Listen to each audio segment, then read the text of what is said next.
Good afternoon, Rich Nass with Open Systems Media here for our weekly chat with Ray Zinn. Hello, Ray. How are you? I'm doing just fine. And how's it down in Florida?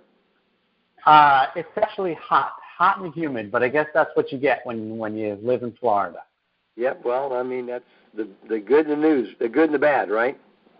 Absolutely. Yeah, I'll take the good. I like it here. Okay, so you were the leader of a public company for a very long time, 37 years, if I remember correctly. So what I would like to talk to you about today is something that's in your wheelhouse, as they say, in that I came across a stat recently that said the number of public companies have fallen by nearly 50% over the last 20 years. First of all, do you agree with that statement?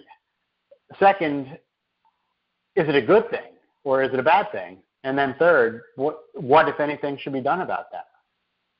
Well, it's a valid thing. I mean, we can look at the records that actually show that the number of public companies has dropped. I think it was like in the last 20 years, there was 8,000 companies back in the early 90s, 96, I think it was 1996, looking back 20 years. And now we have just slightly over 4,000. So it's fallen about in half. And that's just talking about all public companies, and it has fallen pretty much in half. So that's good data. I mean that's valid data. Now, answering the question as to why they have fallen off, we can look at the records again. The number of new companies, which are now public, or going public through an IPO, have dropped off dramatically.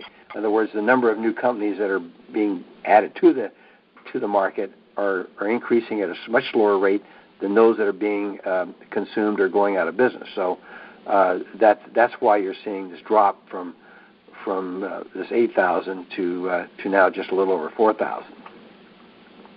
What do you attribute that to?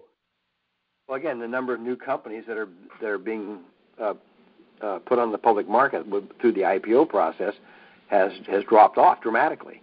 Right, but why? Yeah, in my industry, in the semiconductor industry, it's virtually non-existent anymore. I mean, virtually no semiconductor company is going public anymore.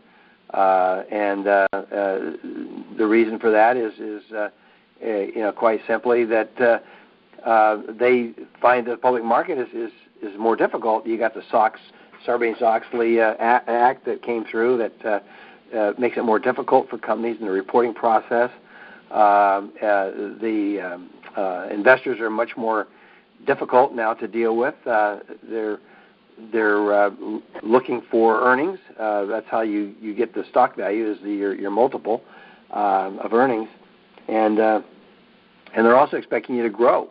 And in the last 9 years, or 8 years anyway, the economy has not grown at all. Virtually, you can say we've been flat for the past 8 years. And as a consequence of that, with no growth, the investors become very unhappy, and they're forcing more mergers to take place. And those mergers, of course, that's one way to grow your revenue, is to merge two companies together. That's not organic growth, and that's another issue altogether. But certainly the company has increased in size by virtue of acquiring another company. So that's why, in my industry anyway, you've seen a lot of acquisitions take place. But the thought was always, if you want to make a real big buck, you have to take your company public. Is that a fallacy? It is, in a way, because with the money available now from private sources and these other large equity firms, private equity firms, you can grow your company quite nicely. Financially, by just getting these large private equity firms to invest in your company. Uber is an example. They got plenty of money, plenty of cash. They don't need to go to the public market to raise the money. And as we know, Facebook took a long time to go public. Again, you don't want to go public unless you either want liquidity or that you have a profitability that you're going to be profitable, or at least you can grow your revenue sustainably over a period of time. So you see, another interesting thing, Rich, is that since about 2009, most of the companies have been doing these stock buybacks and dividends to prop up their share price to get the investors to invest. And that's another interesting thing that's happened, is that change in strategy of doing these share buybacks.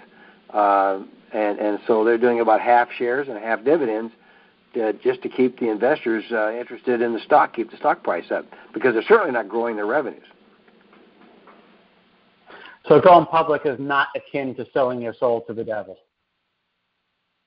Oh, boy. I wouldn't say it's quite that way, but certainly with all the requirements of disclosure that's happened, since the Sarbanes-Oxley, there is a lot more transparency that you have to give, and the more transparency, the more open you are, the more likelihood you have of certain issues coming up, and the market, of course, when they see those issues, are going to slam your stock price. So, while I don't think it's a selling your soul to the devil, you are exposed. I mean, you're everything you do and anything you say is open for scrutiny.